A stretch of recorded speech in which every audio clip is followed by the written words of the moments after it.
Today we're going to be talking about how much house you can afford based on your salary or your income. This is one of the questions I see everywhere. It's like, I make $50,000, how much house can I afford? I make $100,000, what will I qualify for? Here's what you need to know.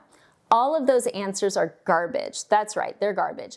And the reason is this. Number one, look, what a lender can qualify you for is not what you can necessarily afford. Okay, I have had clients with very high debt to incomes where that payment is going to be easy for them.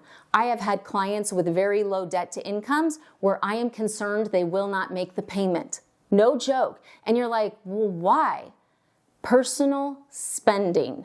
Yeah, a lot of times people assume, well, the lender looked at everything. We don't look at your personal spending. The only loan that actually takes your daycare, if you have daycare, into account is VA. No other loan does. With daycare costs in America being $1,500 plus a month, that's a big chunk of liabilities we're not looking at when we qualify you. Okay, so this is the quick and easy way to see what you can really qualify for. Look at how much. So you're going to start on like Zillow, Realtor.com. Also, you can download the Rate app. We have a home search function now with the crime maps. I like the crime maps. Rate.com, pick Jennifer Beeston as your loan officer.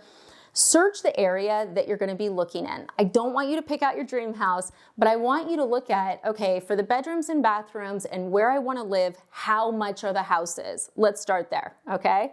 Then what you're going to do is once you figure out the ballpark, do a quick payment estimate, right? You know, on the Rate app, it's super easy, but there's other websites that do that as well. So let's say you do the payment estimate and it's $4,000 a month, okay? Now what?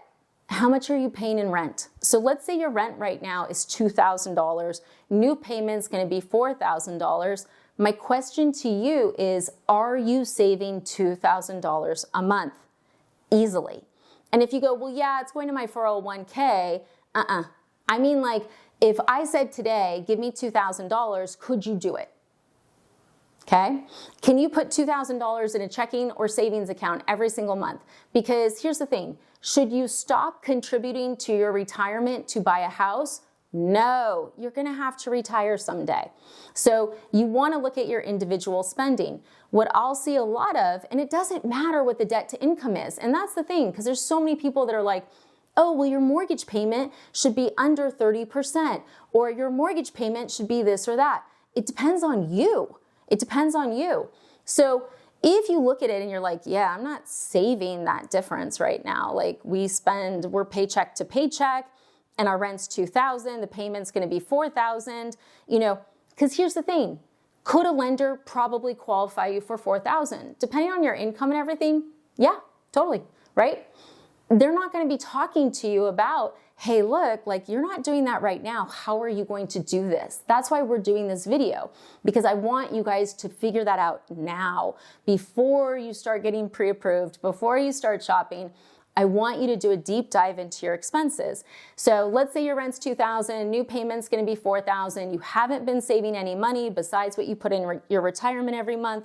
I want you to go through the last 3 months of bank statements and figure out what you could cut to have an extra $2,000 a month, okay? Now look, there's apps that make this easy. I love Monarch. This is not sponsored by them. I'm just a user and I love it because it keeps me real with my spending. Like I have it set up to notify me anytime anyone in my family buys anything. They love my late night texts where I'm like, did you just go to, you know, Dunkin'? Anyways, you need to look at it, right? And figure out where can you cut to do that $2,000. This is an exercise you want to do before you go shopping, before you get pre-approved. This is not an exercise you want to do when you're about to get that first payment. And that's what happens a lot, and that's how people end up house broke. The debt to income is something we use to qualify, but I am telling you right now, I have had borrowers with 16% debt to income that cannot afford a higher payment than rent because they are not willing to cut anything. Okay, so really important that you do that. Now, if you're like, oh, Jen, my rent's actually higher than what my mortgage payment's gonna be, That's awesome. That's awesome. We haven't seen a lot of that recently, but that's fantastic if that's true. Okay, so look, overall, here's the deal. If you're trying to figure out what you can afford, you're gonna figure out on a map for what you want, how much a house would be, and what an estimated payment is. The rate app is great, but once again, any you want. Then you're gonna look at how much you pay in rent. You're gonna look at what the payment difference is. You're gonna see if you're saving that much. If you're not, you're gonna go through your last 3 bank statements and see what you can cut. If you come back and you can't cut anything, then when you get pre-approved, you need to say to the lender, hey, look, I need the payment to be $2,500 or less. Okay? Period. Period. I can't stress that enough. If you go through it and you're like, okay, I could cut $500, great. When you talk to the lender, say, I need the payment to be $3,000 or less. Now look, maybe you don't even qualify for that, right? But you might qualify for $5,000 or $6,000 a month. But if you've already looked at your spending and you're like, I can do 3, don't budge. Stay true to yourself, because what you need to know is that I, as a lender, can qualify you for way more than you'll actually be comfortable paying. Getting a house is a great thing. It is traditionally the way Americans build wealth over 30 years, right?